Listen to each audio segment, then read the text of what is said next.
मणिपुर में कुकी समुदाय की दो लड़कियों को निर्वस्त्र करके हैवानों और राक्षसों की भीड़ घसीटते हुए लेकर जा रही है। उनके शरीर के अंगों को अपने गंदे हाथों से छू रही है और वो दो लड़कियां दर्द से चीख रही हैं, चिल्ला रही हैं। इस वीडियो के सामने आने के बाद विदेशी मीडिया ने सरकार की बखिया उधेड़ कर रख दी है।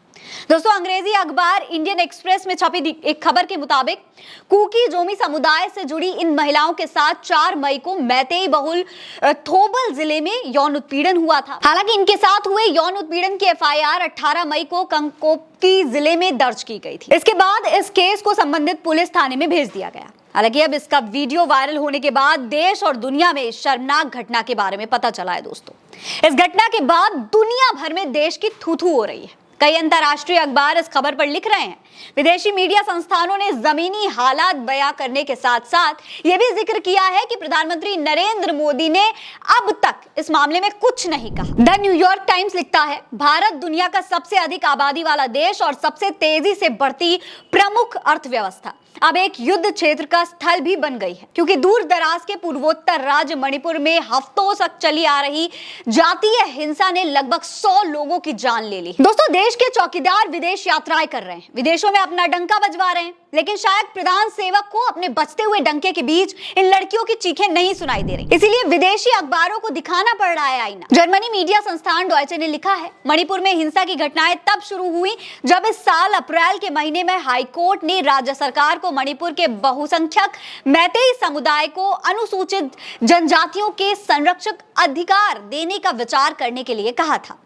रिपोर्ट में यह भी लिखा गया है कि मैतेई लोगों को हिंसा के बाद सरकार और सुरक्षा बलों पर विश्वास नहीं है। अमेरिकी मीडिया संस्थान CNN का कहना है कि सरकार ने हिंसा रोकने के प्रयास में इंटरनेट सेवाएं बंद कर दी और आवागमन को सीमित कर दिया।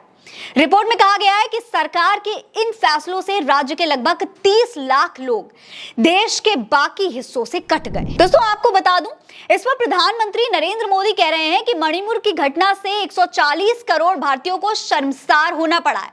किसी भी गुनहगार को बख्शा नहीं जाएगा। मणिपुर की बेटियों के साथ जो हुआ उसे कभी माफ नहीं किया जा सकता। लेकिन मोदी जी, 2.5 महीने और सैकड़ों जानें खप गई आपके इस सख्त लहजे को आते आते, और आज भी आपको सिर्फ बुरा लग रहा है। आपका खून क्यों नहीं खौल रहा है? अब तक आप विदेश यात्राएं कर रहे थे, तब आपको मणिपुर में मरते हुए लोगों की चीखें नहीं सुनाई दी। वहां के मणिपुरी लोग आपसे मणिपुर हिंसा पर ध्यान देने की अपील कर रहे थे, तब आपके ही लोगों को यह सब प्रोपेगेंडा नजर आ रहा था। और आज देश की बेटियों की चीख सुनकर आपके 36 इंच के सीने में रखा दिल फटा नहीं जा रहा है।